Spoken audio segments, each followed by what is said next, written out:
Yes, hello and welcome to Interesting Stuff. This is the third track in our series on Hit the Ground Running and Fall Behind. Here, we will put the two expressions into context, talking about something very interesting. What is that interesting thing? You'll have to wait and see. Okay, so today we have an interview with my friend Ed, who is a personal trainer. So we'll be talking about fitness, working out, staying fit, healthy, things like this, all the while using our two expressions repeatedly. But there are lots of other interesting things going on in this audio too. For example, I begin with personal trainer extraordinaire. Now, this is a word that we borrowed from French. We do that a lot in English. And it means someone is extraordinary, amazing. Someone is really good at something. So yes, this is personal trainer extraordinaire Ed. Or this is musician extraordinaire Sally. Or he is a manager extraordinaire. Ed also uses the expression to get back on track. So this is like a train that goes off on the wrong track. It's going in the wrong direction.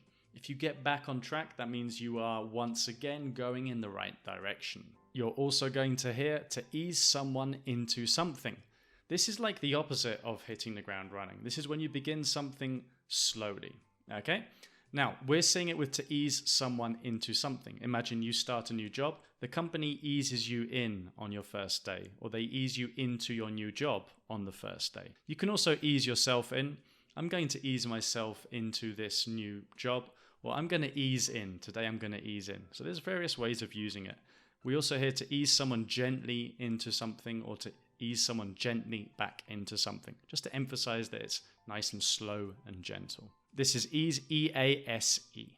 It also uses the expression ebbs and flows, peaks and troughs. Well, there are two expressions, ebbs and flows, E-B-B-S, and flows, F-L-O-W-S. This comes from the sea, from water, like the tide, the high points and the low points, the ebbs and flows. This refers to things that come and go, that increase and decrease in intensity. They fluctuate periodically. Peaks and troughs is the same. Think of peak, the peak of a mountain, the high point. And trough is like the low point, T-R-O-U-G-H. This can be a long but relatively shallow depression at the bottom of the sea, or it can also be where pigs or other farm animals drink from, that long, shallow, pointy V-shaped receptacle for water that animals drink from. Peaks and troughs, high points and low points. And finally at the end he uses to give a shout out to someone, to give a shout out to someone. This means when you're on the radio or on TV and you want to mention someone, you want to promote them or just say hi. So I want to give a shout out to my mum. I want to say hi from my mum. Or say hi to my mum. Here, Ed gives a shout out to a couple of personal trainers that he says are really good. So he's representing them, he's promoting them on this podcast. Now let's listen to that interview. Yes, here he is, personal trainer extraordinaire, Mr. Ed Knowles. How are you doing, sir? I'm very well, my friend. How are you doing? I'm good. Good. Eddie, we are here today to talk about fitness, health, training, because you are indeed a personal trainer. I am indeed a personal trainer. And how are you finding adapting to working online as opposed to face-to-face? Yeah, good. It had to happen very, very quickly with lockdown, to be honest. So I had to adapt very quickly to doing it online. You had to hit the ground running. I had to hit the ground running, Nick. You are very, very correct. Yeah. I've told him that we're practicing this a lot. So good stuff. Yeah, no, I had to really, really adapt to it very, very quickly. The main thing I would say that I've had to change is just how big I make movements and how big I make myself as well, to be honest, because obviously you need to be energetic during a PT session. So I find myself being very, very loud and very energetic during the sessions. Excellent. I love it. Cool. So Ed, tell me, when you've got a new client, do you always hit the ground running? Yes, in respects to making sure that client builds up a very good knowledge base of the exercises I'm wanting them to do and knowing why they're doing those exercises as well, then yeah, absolutely, I would expect them to hit the ground running and expect myself to hit the ground running with them as well. Excellent. Okay, cool. And now, Ed, tell me, if someone's working out and they've started working out, they're doing okay, but then they find that they fall behind, what advice would you give them? If they have been working out well up until that point, I would say they should find it easier to get back on track because of their pre-existing knowledge of exercise and movement, because of a little bit of muscle memory, which is where your body has that previous knowledge of movement. So your body has already learned something, so it's easier to repeat it. Depending, of course, on why it is that they had to take a break, why it is they had to stop, you'd ease them perhaps gently back into it, but they should find it easier to get back into it because of that pre-existing knowledge.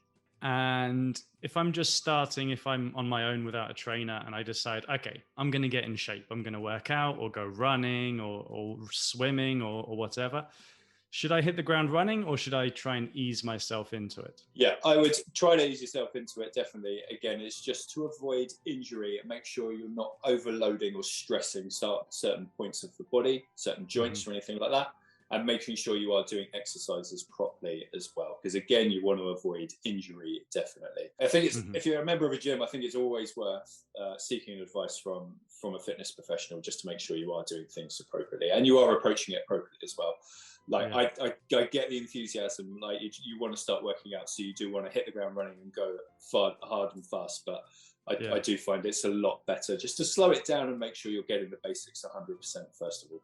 Exactly. I think I've been guilty of this myself in the past quite a lot. That you want to hit the ground running too much and then you get frustrated because you're not seeing the results that you wanted, right? Yeah, for sure. Yeah, and at that point, you've got to kind of reassess what it is you're doing if you're not seeing the results, and maybe change the way you're exercising, depending on what your goals are, of course. Okay, excellent. And so, Ed, you're a personal trainer. You like to stay in shape, obviously, and this is your job. But you're a human being. I mean, do you ever fall behind yourself with training over Christmas or whatever? Yeah, big time. There are planned rests that you take. Christmas is a good example of a planned rest. Right. Where you plan perhaps to work out to a certain point, then you just have a massive blowout over the Christmas holidays and eat and drink and do whatever it is the hell you want without exercising too much. But I think COVID is a really good example of perhaps interrupting everybody's schedule, including my schedule. Yeah. From working out in a gym, I had to I don't have the equipment that I would use in a gym, so I had to change the way I work out. Yeah. I get it. Motivation is very, very different when you're unable to go to a gym or you're unable to do the exercises that you enjoy doing. So there is an adaptation there. And some weeks are better than others. There's ebbs and flows, peaks and troughs when you're exercising from home, and things are different as well. So it is tough. Motivation is the one thing I think everybody struggled with over COVID. But hopefully we're coming out the other end. Perfect. Yeah. Hopefully, fingers crossed. Hopefully. Yeah. Okay, and a question I've got, I don't know if this is true, but I think that imagine if I start working out, if I've done nothing all my life or nothing for years, I start working out, I'm being quite regular, but then after a few months, I fall behind for work reasons or whatever. If I then restart a few months later, is it going to be easier for me to get back into it than someone who is starting from scratch? Like, do you still retain some of the benefits from a few months before? Yes, in theory, absolutely. Again, because you've got prior knowledge of what it is that you should be doing, and because your body has covered those movements previously, again, I'll bring it back to that muscle memory where your body should be remembering where it is it needs to move, where it is it needs to contract to help with that movement. It should be easier for someone who has exercised previously to get back into it rather than a newbie, for example. So, yeah. Good. So it's probably better to, if you're thinking about getting into training, maybe don't hit the ground running, but just start, because if you fall behind, if you lose it, then you still retain the benefits for a period of time. Yeah, that's 100% correct. I would agree with that, Nick. Yeah. Excellent. Good. Okay, cool. Well, Ed, thanks very much for your time. So have you got an Instagram handle that you can give to the listeners? Yeah, for sure. I am on Instagram at ed_Knowles. That is ed_KNOWLES. There is a few fitness things on there, but it's mainly pictures of my very cute dog and cat, which is always worth a look. And if I can give a shout out to a couple of my colleagues here as well. There's Maz, who's a physiotherapist and a personal trainer. He's very good. Comes up with some really interesting things, unconventional things, I would say, as well.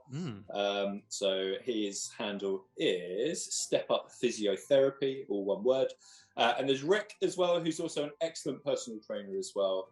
I think we cover a lot of the same methods, but he's very interested in movement and sports-related movement as well. Mm-hmm. His handle is RM Fitness Coaching. That's RM Fitness Coaching. Lovely, cool. Well, I'll include those links in the description for this podcast too. Thanks, man. Okay, Ed, thanks very much to you, and stay healthy. You too, my friend. You too. Cheers. Cheers, buddy. Right, now that's 3 tracks with Hit the Ground Running and Fall Behind. So how much have you learned? How much have you absorbed? Has it stuck yet? There's only one way to find out. That's by going to the next track and trying the Translation Challenge.